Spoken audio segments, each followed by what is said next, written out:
dito na ako nag-start nag-vlog kasi doon sa amin madilim. Kaya naman dito ako nag-start kasi maliwanag. Tsaka ang oras na ngayon ay 2:59. Ayan. Mamaya-maya lang din naalis na ako. Tsaka i-on ko na lang ulit din yung cam ko kapag medyo maliwanag na, para may makita kayo. Kasi pangit naman kapag naka-on lang to habang bumabiyahe ako ngayong oras na to kasi madilim pa. Mamayang 5 o'clock pa ng umaga liliwanag na. Kaya sana pag maliwanag na ng 5 makapag-start na ako ng pag-record. Kumbaga intro ko pa lang kasi to kasi maliwanag dito.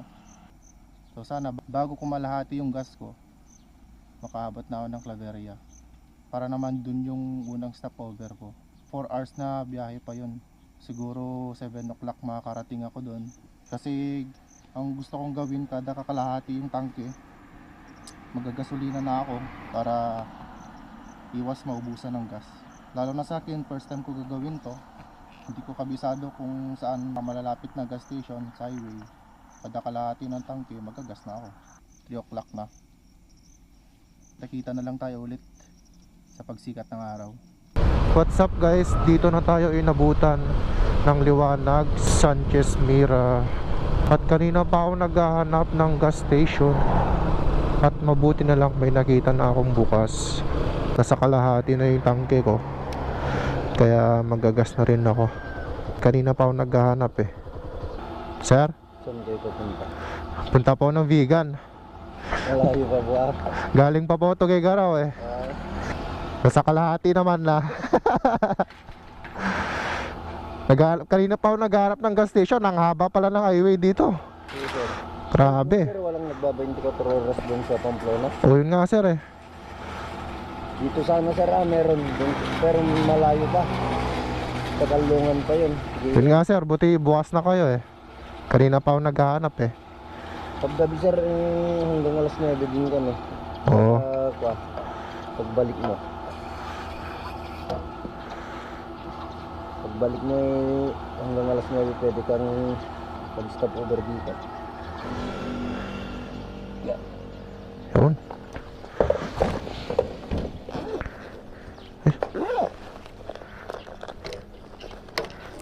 Wala pala dito. Unang gas 440 70 pesos ang 1 litro. At Tagigaraw City hanggang dito sa Sanchez Mira 440 pesos. 6.21 liters ang inubos ng aking motor. Andito na tayo guys sa sinasabi ko.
Grabe yung hamog guys, oh. Yung hamog. Ang baba nung hamog. Oh. Ang baba nung hamog guys.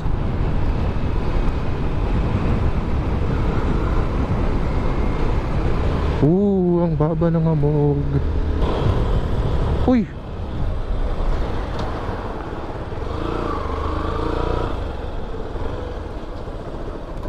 Ala, sea of clouds, oh. Hey.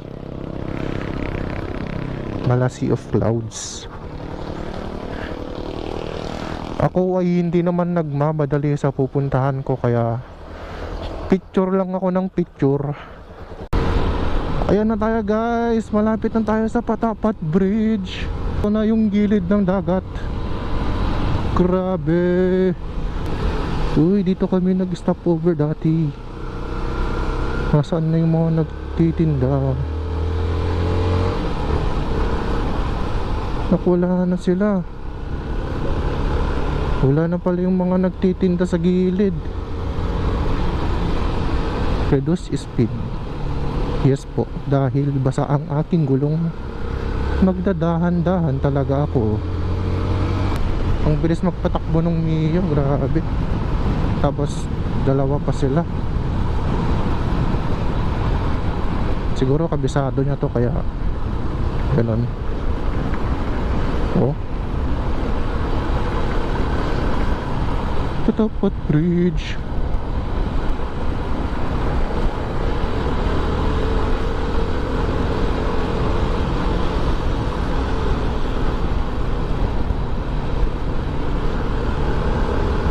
Ako yung magme-merienda muna ng empanada kung meron silang tinda. Kaya sana meron para pagtapos nito tuloy-tuloy na hanggang Lawag.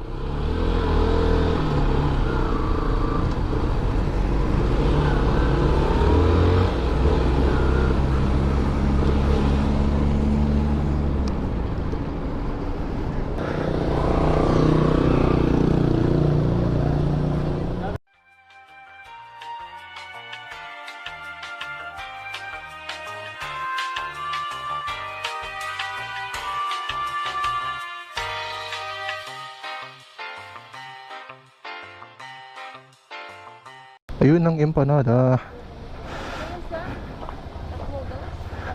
Yung empanada po magkano? 75 sir. Isa po.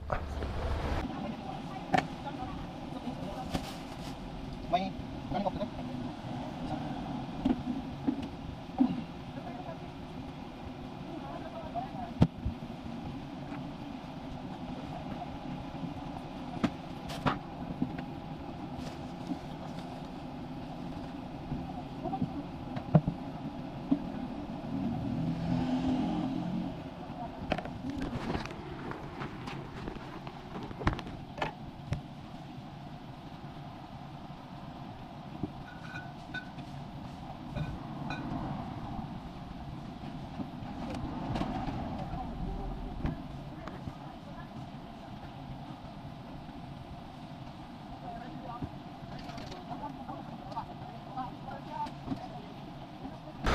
Magdidikit muna ako ng sticker kung saan ang mga vlogger din ay nagdidikit ng sticker.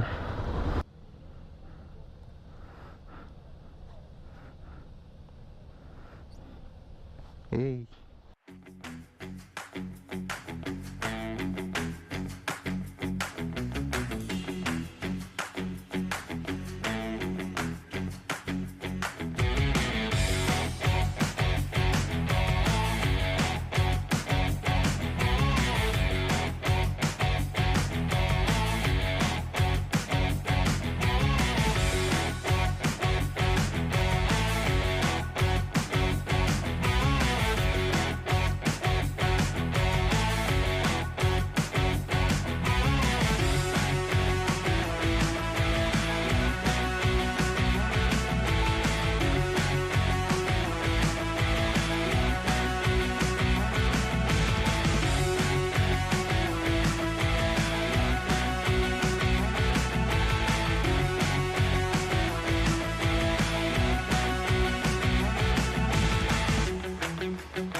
San Nicolas de Tolentino.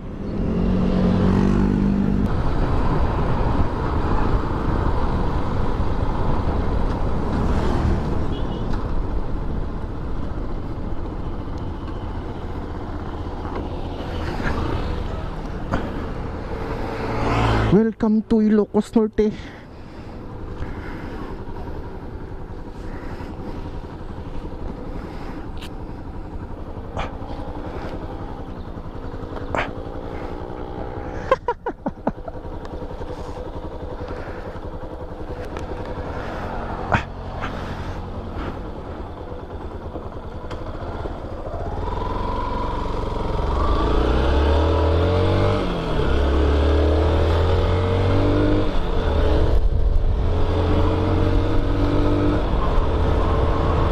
Pagod na ang aking daliri.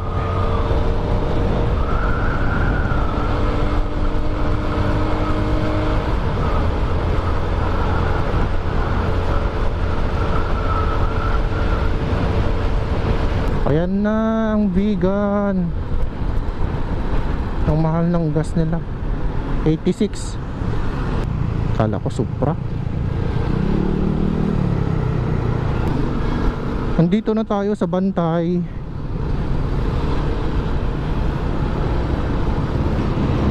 At pupunta muna ako ng Arco ng Vegan kasi magpipicture ako. Tapos mamayang hapon naman dun sa Calle Crisologo. At kinabukasan ay pupunta kami ng Baluarte siguro o magdadagat muna kami. Hindi na rin ako makasingit kasi sakit ng daliri ko eh. Nagko-control ako sa clutch. Uhoy, makulimlim dito pero mukhang okay lang naman.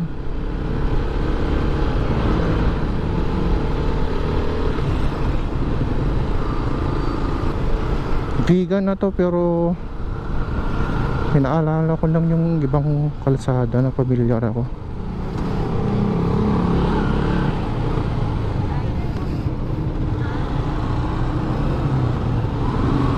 Dapat dumiretso pala ako. Nasa kabila pala yung Arco.